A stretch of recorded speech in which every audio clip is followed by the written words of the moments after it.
주 안에 사랑하는 성도 여러분, 우리 예수님께서 이 세상에 왜 오셨습니까?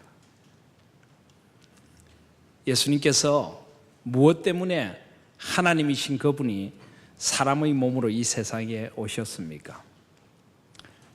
제가 너무 어려운 질문을 드리고 있습니까? 예수님은 우리를 구원하시기 위해 세상에 오셨지요. 우리의 그 죽을 수밖에 없는, 아니 이미 허물과 죄로 죽은 죄의 문제를 해결할 수 있는 길은 예수님의 십자가의 길밖에는 없습니다. 그 어떤 것으로도 우리의 죄를 용서받을 수 없고 우리 이 죽은 생명을 살릴 수 없기에 예수님께서는 십자가 위에서 우리 모든 죄를 다 지시고 온전한 사죄의 은총을 내려주시려고 이 세상에 오셨습니다. 그리고 우리 이 생명을 다시 부활의 생명으로 새롭게 하시려고 새 생명을 주시기 위하여 이 땅에 오셨습니다. 우리를 구원하시기 위해서 주님은 이 세상에 오신 것입니다. 그런데 이것을 다른 말로도 여러 가지 표현해 볼 수 있을 것 같습니다. 저는 특별히 예수님께서 오늘 이 세상에 오신 이유는 우리 영혼의 눈을 뜨게 하시려고 오셨다 하는 것을 말씀 속에서 생각을 해보려고 합니다. 구원의 많은 의미 가운데 저는 아주 중요한 것이 우리가 영혼의 눈 뜬 사람이 되도록 하기 위하여 예수님께서 이 세상에 오셨다는 것입니다. 오늘 바디메오를 고치시는 사건 속에서 예수님께서는 바로 우리의 영혼의 눈을 뜨게 하기 위하여 오신 예수님임을 우리에게 알게 해 주십니다. 오늘 46절 말씀해 보시면 저희가 여리고에 이르렀더니 라고 하는 말씀이 나옵니다. 지금 예수님께서 이제 여리고를 지나가고 계십니다. 제자들과 허다 무리들이 예수님을 따릅니다. 그리고 여리고에서 나가실 때에라는 말씀이 나옵니다. 지금 예수님께서 여리고를 지나 어디로 가시는 것일까요? 예수님은 지금 여리고를 지나서 예루살렘을 향해 나아가십니다. 이 마가복음 10장은 바로 예수님께서 이제 3년 동안의 공생애를 마무리하시면서 마지막 십자가의 길을 향해 나아가시기 바로 직전에 상황을 가르쳐주는 말씀입니다. 11장을 보시면 11장 1절에 저희가 예루살렘에 가까이 와서 감람산 벳바게와 베다니에 이르렀다. 이제 예루살렘으로 나귀를 타고 입성하시기 바로 직전 마지막으로 되어진 일이 오늘 이 여리고에서 바디메오를 만난 장면이었습니다. 그래서 예수님께서는 이제 십자가로 나아가시면서 마지막 치유의 사역을 행하시는 것이 바로 이 바디메오를 치유하신 일입니다. 어쩌면 이 바디메오를 치유하신 일은 예수님이 이 세상에 오신 그 목적을 가장 종합적으로 잘 보여주는 그런 예수님의 공생의 사역의 마지막 하나의 요약 또는 종합이라고 할 수 있는 말씀이 바로 이 바디메오를 고치신 사건입니다. 이 말씀은 마태복음과 누가복음에도 전부 나타납니다. 그리고 예수님께서 바디메오를 고치셨다라고 하는데 오늘 말씀해 보면 디메오의 아들인 소경 거지 바디메오라고 합니다. 여기 소경이란 말을 쓰고 있는데요, 사실 이런 용어는 써서는 안 됩니다. 그래서 잘못하면 시각장애를 안고 살아가는 분들에게 굉장히 마음이 상처를 줄 수 있는 용어입니다. 앞으로 우리 성경이 좀 더 장애인, 소외된 이들을 향한 배려의 성경으로 번역되어야 되겠다는 생각을 해보게 됩니다. 시각장애인, 거린인 바디메오가 길가에 앉아 있었다라고 합니다. 여기 이 바디메오라는 이름이 오늘 말씀해 보면 두 번이 나옵니다. 디메오의 아들인 바디메오. 사실 이 바디메오란 말 자체가 바란 말이 아들이란 말입니다. 그러니까 디메오의 아들이란 말이 오늘 두 번이나 등장을 합니다. 그런데 이 마가복음을 보면은 예수님께서 많은 사람들을 치유해 주셨는데요, 치유받은 사람들은 대부분 이름이 나타나지 않습니다. 한 눈먼 자, 한 손 마른 자, 한 귀신 들린 자. 그런데 오늘 이 말씀 속에는 바디메오라는 이름이 2번이나 반복되어서 나타납니다. 그 이유가 무엇일까요? 그만큼 이 사건은 중요한 사건이고, 이 바디메오의 고침받은 사건은 초대교회에서 아주 중요한 사건이었다는 것입니다. 이 바디메오는 성경의 다른 곳에는 나오지 않지만 초대교회에는 아주 잘 알려진 그런 유명한 인물이었기에 그의 이름을 지금 2번씩이나 쓰고 있습니다. 그만큼 이 사건이 중요하다는 것을 오늘 말씀은 우리에게 보여주고 있습니다. 왜 이 사건이 그토록 중요한 것일까요? 그것은 바로 예수님께서 이 땅에 오신 이유가 우리 영혼의 눈을 뜨게 하시려고 오셨다는 것을 오늘 이 말씀이 우리에게 보여주는 것이고, 우리도 그런 영혼의 눈뜬 사람이 되어야 된다는 것을 오늘 말씀이 우리에게 일깨워 주시기에 이 말씀은 너무나 중요한 것입니다. 여러분, 여기 보면 바디메오는 눈먼이 시각장애를 가지고 있다라고 하는데요, 여러분, 시각장애를 가지고 있는 사람들은 어떤 어려움을 겪을까요? 시각장애를 가지고 살아가면서 그가 인생에서 할 수 없는 많은 것들이 있을 것입니다. 대표적으로 어떤 게 있을까요? 여러 가지가 있지만은 저는 한 3가지를 생각해 보았습니다. 무엇보다 먼저 시각장애를 가진 사람은 길을 제대로 찾을 수가 없습니다. 어떤 길로 가야 될지 모르고 어디를 향해 가야 될지 모르고 길을 잃어버리기 일쑤일 것이고, 또 그 길을 가다가 어디에 빠지거나 벽에 부딪혀도 그는 그것을 알아낼 수가 없습니다. 물론 요즘은 시각장애인들을 위한 많은 배려들이 있습니다. 지팡이도 있고 반려견도 있을 수 있고, 또 보도블록이나 여러 이 계단 손잡이 같은 곳에 시각장애인을 위한 점자 표지판들이 많이 되어 있어서 시각장애인들이 훨씬 수월하게 길을 찾아갈 수 있는 여러 장치들이 있습니다.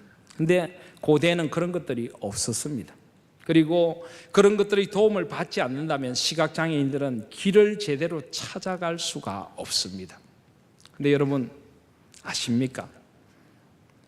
영혼의 시각장애를 가진 사람들도 있다는 것을 아십니까? 영혼의 시각장애를 가진 사람은 길을 제대로 찾을 수가 없습니다. 이 길이 진짜 내가 걸어가야 되는 길인지, 이 길이 바른 길인지를 영혼의 시각장애를 가진 사람들은 알 수가 없습니다. 이 길 앞에 무엇이 있는가도 제대로 알지 못하고 자기 마음대로 세상을 살아가다가 온갖 세상 것들에 부딪히고 세상의 유혹과 위험의 웅덩이에 빠져버립니다. 영혼의 시각장애를 가지면요, 인생의 길을 제대로 찾아갈 수가 없는 것입니다. 사랑하는 여러분, 한번 물어보고 싶습니다. 혹시 여러분들은 여러분의 인생길 제대로 잘 걷고 계십니까? 하나님께서 우리에게 걷기를 원하시는 그 인생의 길을 여러분의 영혼의 눈이 떠져서 그 길을 똑바로 보면서 하나님의 눈으로 세상을 보고 바른 길 걸어가고 계시느냐는 말입니다. 하나님께서 우리 인간을 창조하셨을 때 하나님은 이 세상에서 가장 맑은 눈을 우리에게 주셨습니다. 하나님의 형상으로 지음받은 우리는 하나님을 그 눈을 떠서 볼 수 있고 온 세상을 하나님의 눈으로 볼 수 있는 맑고 고운 눈을 가졌었습니다. 하나님이 우리에게 보여주시는 우리 각자의 인생의 길이 있습니다. 그 길을 똑바로 볼 수 있는 영적인 능력이 우리에게는 있었습니다. 우리가 어떤 길을 걸어가야 될지 하나님의 뜻을 따라 그 길을 걸어갈 수 있는 능력이 우리에게는 있었습니다. 그런데 인간이 죄를 짓고 난 뒤에 우리는 그만 그 영적인 눈이 온통 흐려졌습니다. 탐욕의 눈을 들어서 먹지 말아야 될 것을 먹고 범하지 말아야 될 것을 범한 후에 인간의 눈은 흐려져서 더 이상 하나님의 길을 제대로 분간하지 못하는 눈이 되어버렸습니다. 온갖 세상의 좋은 것들을 쫓아가는 영적인 시각장애인들이 되어버린 것입니다. 사랑하는 여러분, 여러분은 혹시 그런 영적인 시각장애인들은 아닙니까? 육적인 시각장애인보다 훨씬 더 심각한 영적인 시각장애인은 아니냐는 말입니다. 오늘 우리 주님께서는 예루살렘을 향해 나아가시면서 이 공생애를 마무리하시는 마지막에 바디메오를 고치시는 일을 통하여서 우리에게 묻고 계십니다. 우리는 혹시 영적인 시각장애를 가진 또 다른 바디메오는 아닙니까? 우리 자신 한번 돌아보실 수 있기를 바랍니다. 저희들은 지금 사순절의 기간을 지나가고 있습니다. 제가 올해는 수요예배 때 잠깐 말씀을 드리고 사순절에 대하여 많은 강조를 하지 않았는데요, 이 사순절은 부활절로부터 시작해서 그 앞 40일의 기간을 사순절이라고 일컫습니다. 주일을 빼고 나면은 약 한 46일의 기간을 우리는 사순절의 기간이라고 일컫습니다. 그런데 이 사순절의 기간은 자신을 돌아보는 기간입니다. 주님의 고난을 깊이 묵상하면서 주님의 고난의 길을 나의 삶의 새로운 삶의 비전으로 바라보면서 한 걸음 한 걸음 걸어가서 이제 마지막 종려주일을 지나고 고난주간을 지나서 부활주일에 이르는 자기를 돌아보는 시간, 하나님의 눈 안에서 내가 누구인가, 내가 어디를 향해 가고 있는가를 돌아보는 시간이 바로 사순절의 기간입니다. 이번 한 주간이 지나면은, 이번 주간이 사순절 5번째 주간인데요, 이번 한 주간이 지나면 우리는 종려주일 그리고 고난주간을 맞게 될 것입니다. 그리고 2주 후면은 부활주일을 맞게 됩니다.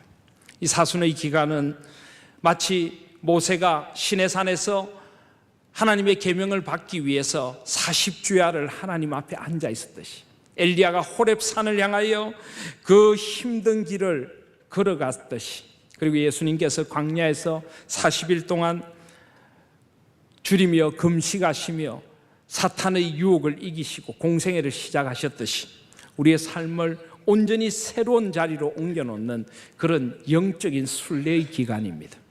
이제 이 사순절을 마무리하면서 여러분 한번 물어보고 싶습니다.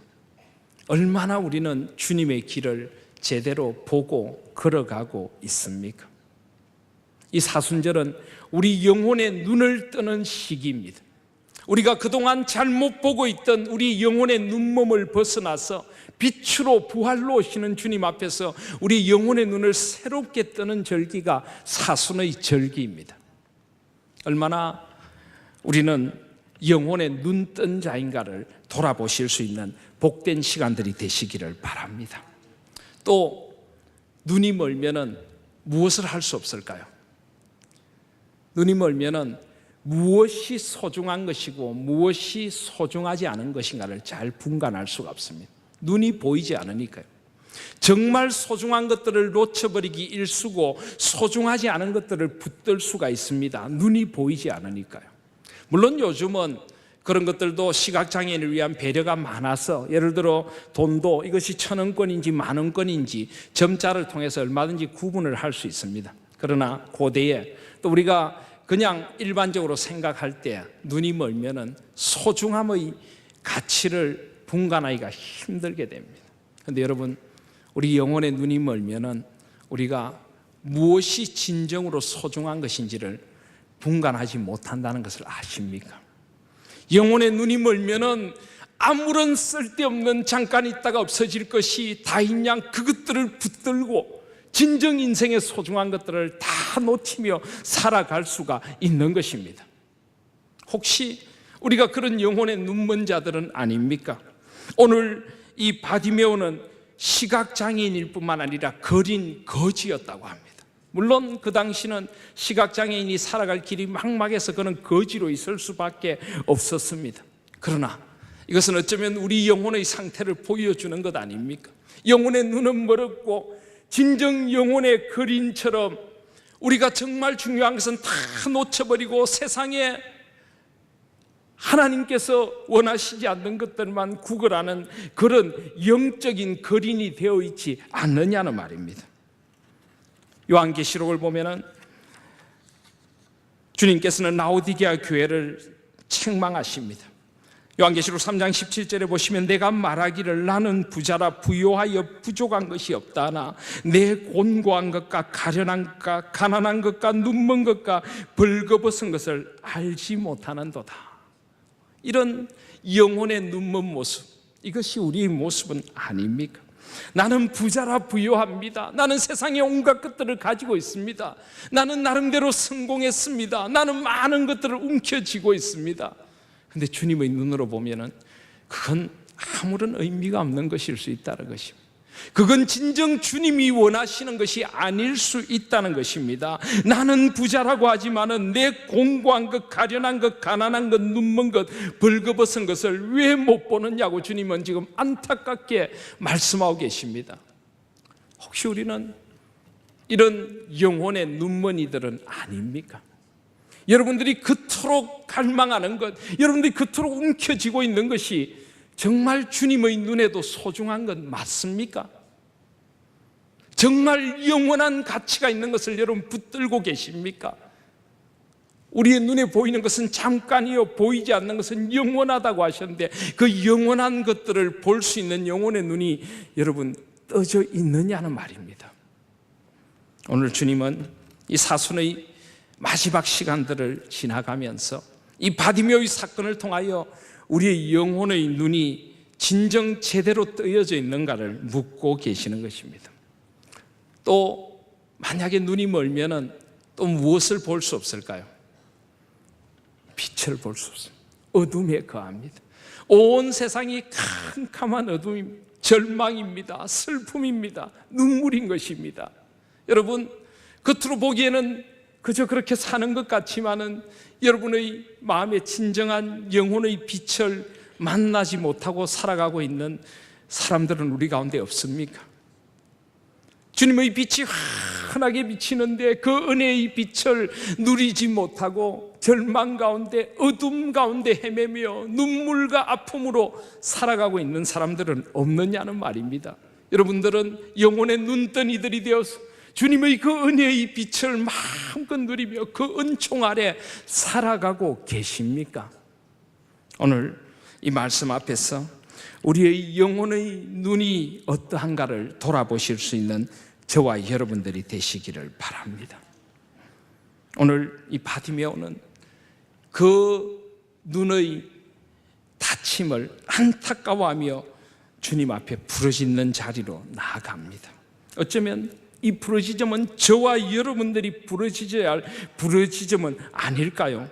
오늘 47절에 보시면은 바디메오는 나사렛 예수가 지나가신다는 소리를 듣습니다. 그 말을 듣고 소리 질러 가로되 다윗의 자손 예수여 나를 불쌍히 여기소서, 나를 불쌍히 여기소서. 여기 지금 다윗의 자손 예수여라고 하는데요, 이 다윗의 자손이란 말은 구약의 메시아로 오실 그분을 일컫습니다. 메시아이신 예수여라고 합니다. 그런데요, 세상 사람들은 메시아에 대해서도 오해를 하고 있습니다.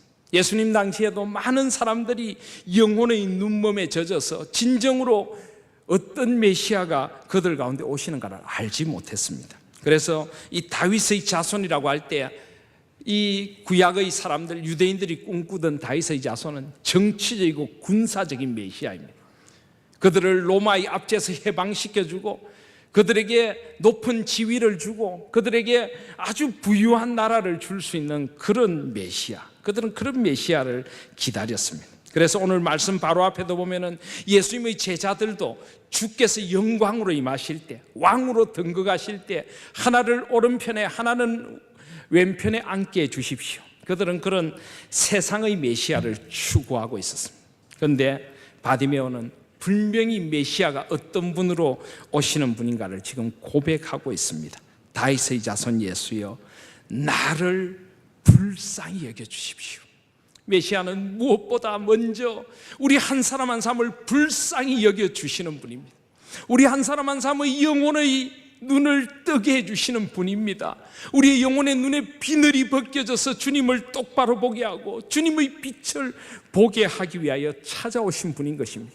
마치 다메섹 도상에서 바울의 눈, 아니 사울의 눈에 비늘이 벗겨져서 그가 바울이 되었듯이 우리의 눈에 잘못된 비늘을 벗기시기 위해 오신 분, 그분으로 지금 바디메오는 고백하며 나를 불쌍히 여겨달라고 소리 지르고 있는 것입니다. 사람들은 그런 메시아를 원하지 않았습니다. 아니, 그 시각장애인 되고 거지의 소리에 귀 기울이지 않았습니다. 오히려 그가 자꾸만 소리를 지르니까 48절에 많은 사람이 꾸짖어 잠잠하라 하되 바디메오는 더욱 심히 소리 질렀습니다. 왜요? 그는 주님을 만나야만 합니다. 그는 눈을 떠야만 하는 것입니다. 그는 이대로 머물러 있을 수 없다는 것입니다. 소리 질러 가로되 다윗의 자손이여 나를 불쌍히 여기소서. 그는 절박하게 부르짖었습니다. 왜 주님께서 이런 절박한 바디메오의 부르짖음을 이렇게 하나하나 기록하셨을까요? 그것은 바로 우리가 이렇게 부르짖어야 한다는 것을 가르쳐 주십니다. 내가 얼마나 불쌍한 존재인가를 볼 수 있는 눈이 떠져야 하는 것입니다. 주님 없이 내가 얼마나 공고한 자이고 가련한 자인가를 볼 수 있어야 합니다. 세상에 아무리 많은 것들을 누려도 주님 없이는 내가 불쌍한 존재인가를 볼 수 있는 눈이 열려져야 하는 것입니다. 그리고 우리도 주님 앞에서 이렇게 부르짖어야 합니다. 주여 나를 불쌍히 여겨 주시옵소서. 사순절은 주님의 불쌍히 여겨주심 앞에 나아가는 절기입니다. 나 자신을 돌아보면서 주여 나를 불쌍히 여겨주셔서 나의 메시아로 나를 새롭게 만나 주시옵소서. 다시 한번 주님 앞에 나아가는 절기가 사순의 절기인 것입니다. 사랑하신 여러분, 저와 여러분에게 이런 간절한 부르짖음이 있기를 소원합니다. 주님은 그 부르짖음을 절대 외면하지 않으십니다. 아니, 주님은 이미 듣고 계셨을 것입니다. 그러나 그 부르짖음을 한동안 그냥 듣고 계십니다. 왜요? 그 간절한 부르짖음이 그 모든 사람들의 마음에 메아리치기를 원하셨습니다. 저와 여러분들의 마음에 메아리치기를 원하셨던 것입니다. 그리고 비로소 예수님께서 머물러 서서 저를 부르라 하십니다. 이제 사람들이 예수님의 눈길을 따라서 그 바디메오를 새롭게 보게 됩니다. 그리고 시각장애인인 그를 부르며 이르되 안심하고 일어나라, 너를 부르신다. 물론 이것은 제자들, 예수님을 따르던 사람들의 입에서 나온 말이지만 이것은 주님께서 바디메오에게 들려주시는 음성입니다. 안심하라는 것입니다.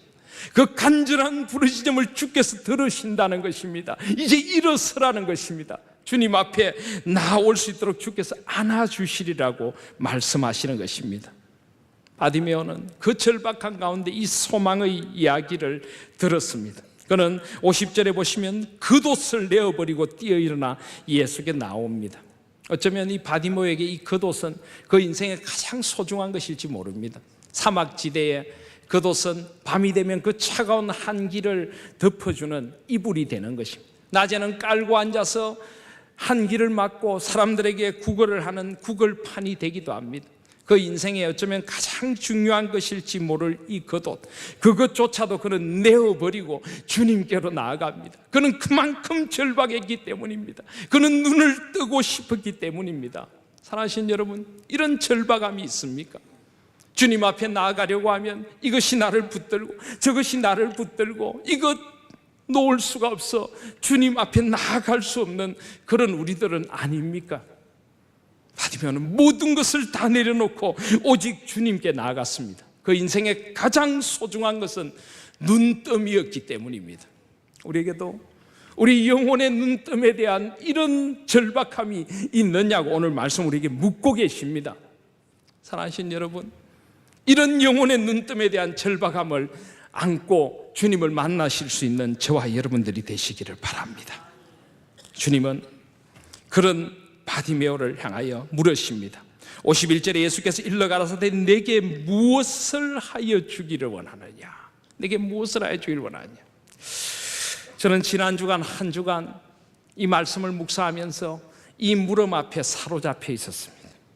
만약 주님께서 나에게 여라, 내가 내게 무엇을 하여 주기를 원하느냐라고 물으신다면 저는 과연 뭐라고 대답할 수 있을까? 가장 절박한 원함이 무엇인가? 이 나의 절박한 소원이 과연 주님께서 원하시는 원함일까?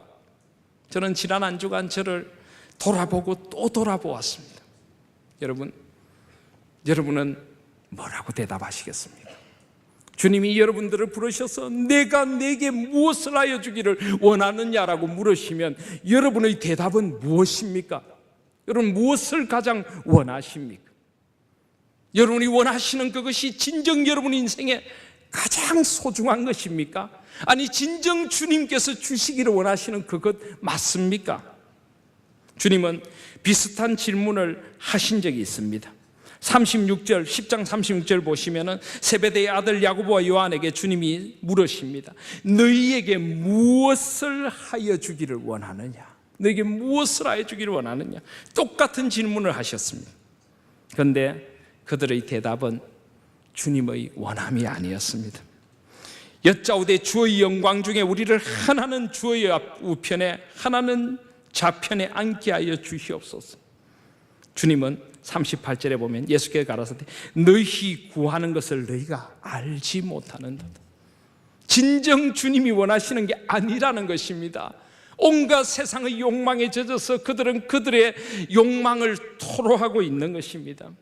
주님은 이것을 원하시는 것이 아니었습니다.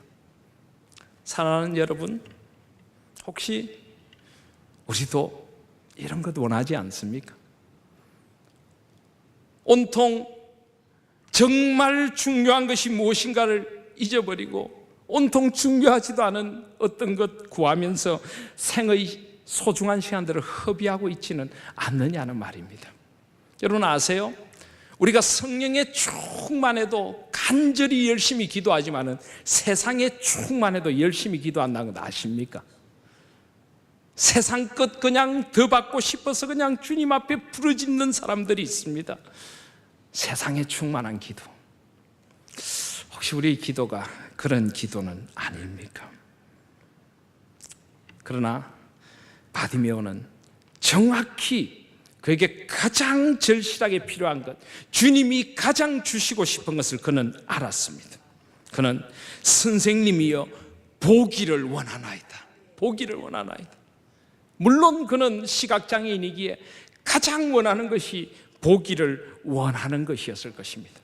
그러나 우리도 이 기도를 드려야 한다는 것을 아십니까? 주여 보기를 원하나이다. 나의 영혼의 눈을 뜨게 하여 주시옵소서. 세상을 주님의 눈으로 새롭게 보고 싶습니다.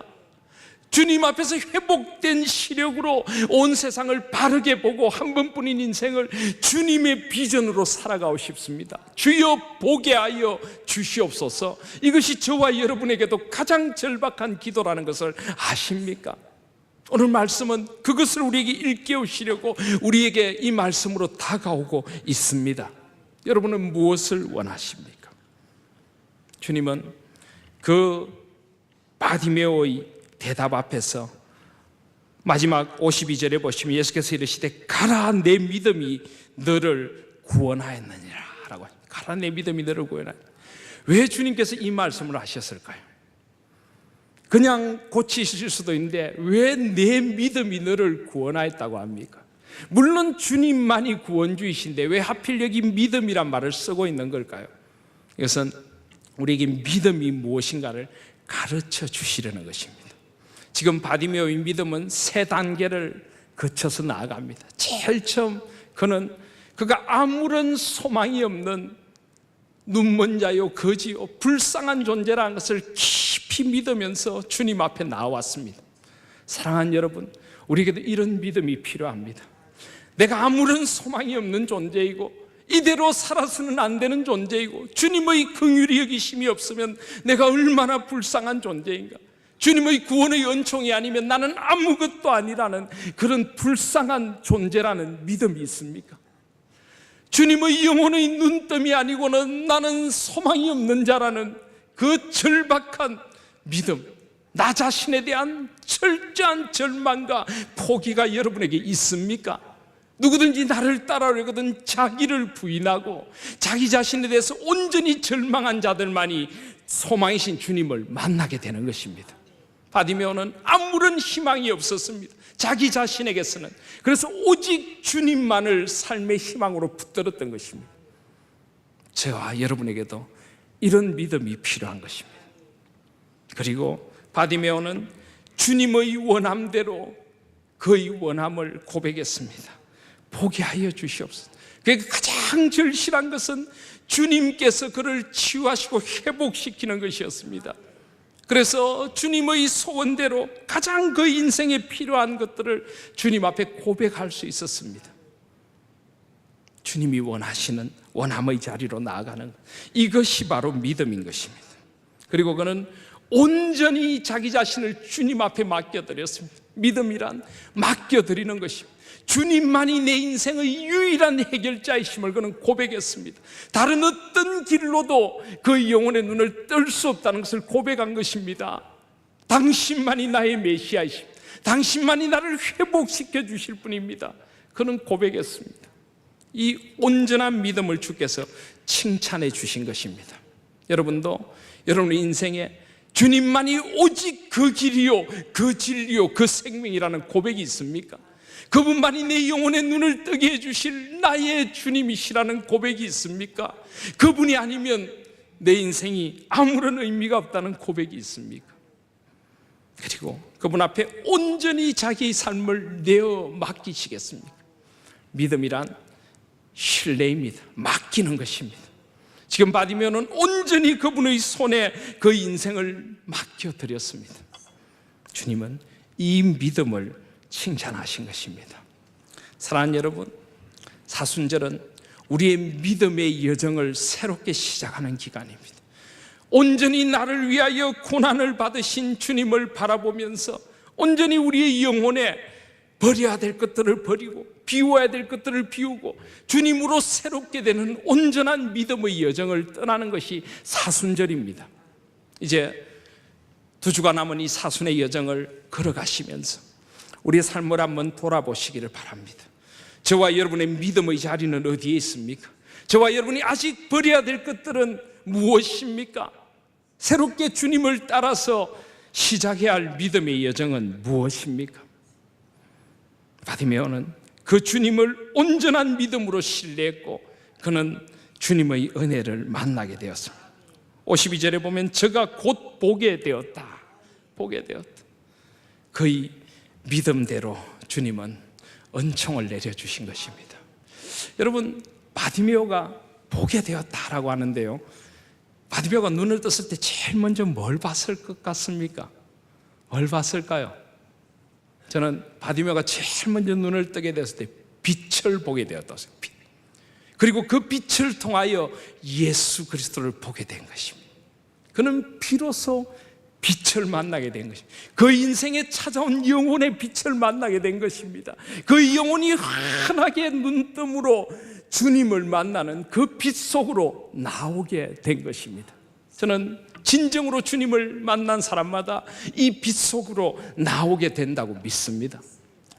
저는 지난 한 주간 왠지 참 좀 마음이 또 영적으로 좀 힘든 시간들을 보냈습니다. 자꾸만 가라앉고 자꾸만 왜 그런지 우리 교회를 생각하면서 기도하면서 참 힘든 시간들을 보냈습니다.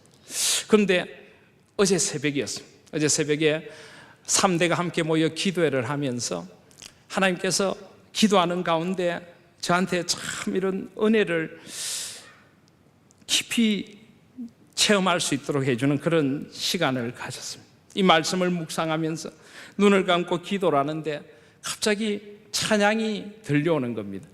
아마 그 기도실에서 들려오던 찬양인지 아닌지 잘 모르겠는데 그 찬양을 듣는데 제 마음에 저도 모르는 어떤 평안함이 밀려오기 시작했습니다.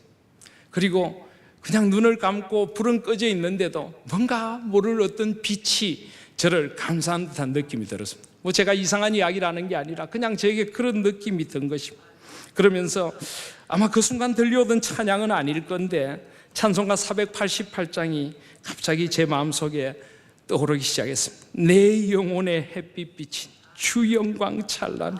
이 세상 어떤 빛보다 이 빛 더 빛나네.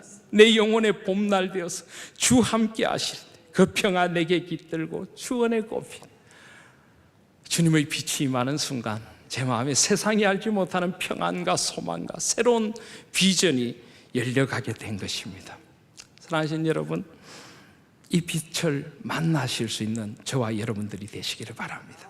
사순절은 어둠을 지나 빛으로 나아가는 빛의 절기입니다. 나에게 다가오셔서 나의 눈을 뜨게 해주시는 주님, 나의 영혼에 새로운 새봄의 빛을 비추시는 주님을 온전히 만나시고 주님 앞에서 우리 영혼의 눈뜸을 새롭게 경험하시는 저와 여러분들이 다 되시기를 바랍니다. 주님은 우리의 영혼의 눈을 뜨게 위하여 이 세상에 오셨습니다. 이제 바디메오는 곧 보게 되어 예수를 길에서 줬습니다. 예수님께서는 52절에 보면 이르시되 가라라고 하십니다. 근데 바디메오는 가지 않고 예수님을 길에서 따릅니다. 왜요? 그에게는 이제 영혼의 새로운 비전이 생겨났기 때문에 예수 그리스도 안에서 그의 삶의 새로운 전망이 생겨난 것입니다. 이 떠진 눈으로 그의 인생만을 생각하며 자기 자신만을 위하여 사는 인생이 아니라 이제는 새로운 눈으로 주님의 비전을 보며 주님 앞에서 새로운 비전을 살아갈 소망이 그의 마음에 터져 나온 것입니다. 그래서 그는 예수님을 길에서 따릅니다. 그 인생에 새로운 비전과 길이 열려진 것입니다. 저는 이런 새로운 비전이 우리 하나님교회 온 성도님들에게 열려질 수 있기를 소원합니다. 한 번뿐인 우리의 인생, 남은 우리의 인생, 주님을 만나 우리 영혼의 눈이 떠지고 새로운 비전 앞에서 주님과 함께 새로운 삶의 길을 걸어가는 영혼의 눈뜸을 경험하는 저와 여러분들이 되시기를 바랍니다. 이 말씀을 매점에 이야기 하나를 소개하려고 합니다. 이 바디메오, 성경에는 이 바디메오 이야기가 나오지 않지만은 초대교회에서 아까도 말씀드렸지만 바디메오는 아마 굉장히 중요한 인물이었을 것입니다. 그리고 저는 초대교회 제자들 가운데 바디메오가 꼭 필요했다고 생각을 합니다. 물론 예수님 12제자 가운데 한 사람은 아니지만 왜 바디메오가 필요했을까요? 그는 사람들에게 눈뜸에 대한 기억을 일깨워주는 사람이었기 때문입니다. 시각장애인이었던 그가 주님을 만나 눈뜸을 경험하고 새로운 비전을 경험한 이 체험은 온 초대교회 공동체의 영혼의 눈뜸에 대한 생각을 늘 일깨워주고 주님 앞에 늘 그들이 새롭게 가게 하는 그런 존재가 되었을 것입니다.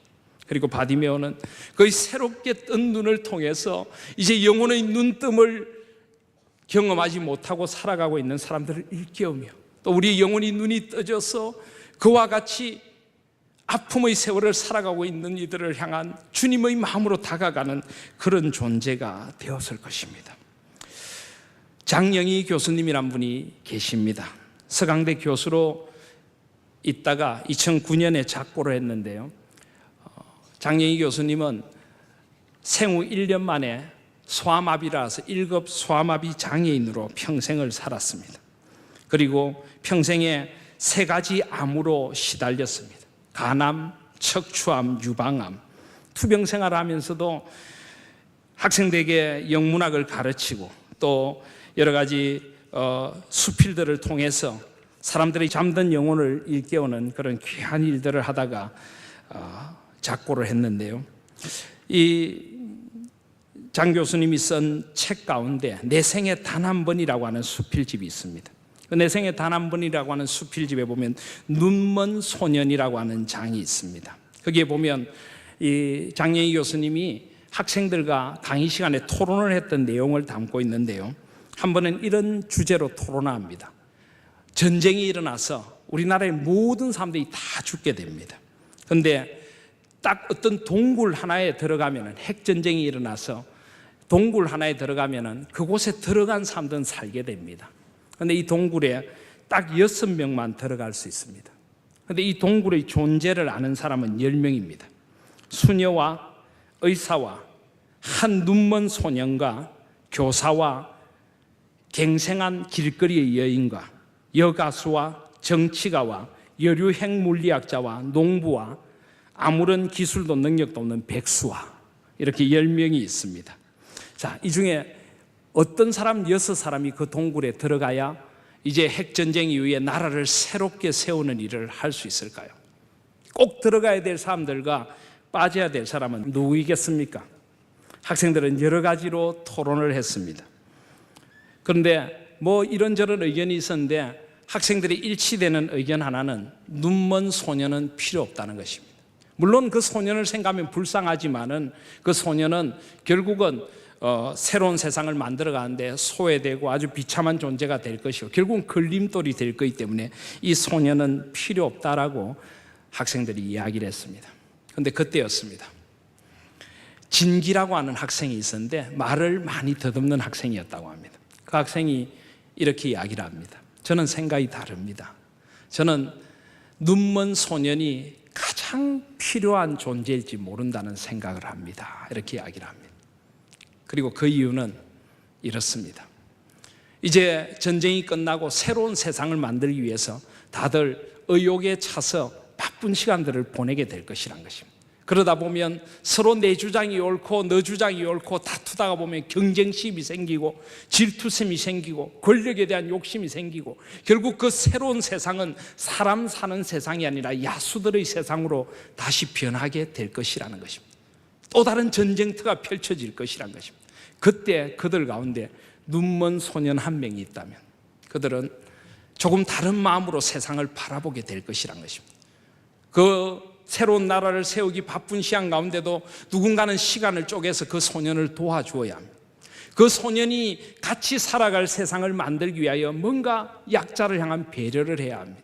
그 소년과 함께 손을 잡고 갈 길을 모색하다 보면 그들은 점점 사람이 사는 것이 무엇인가를 깨달아가게 될 것이라는 것입니다. 어쩌면 정말 사람이 사는 세상을 만들어가기 위하여 가장 필요한 존재가 그 눈먼 소년일지 모르겠다는 것이 진기 학생의 대답이었습니다.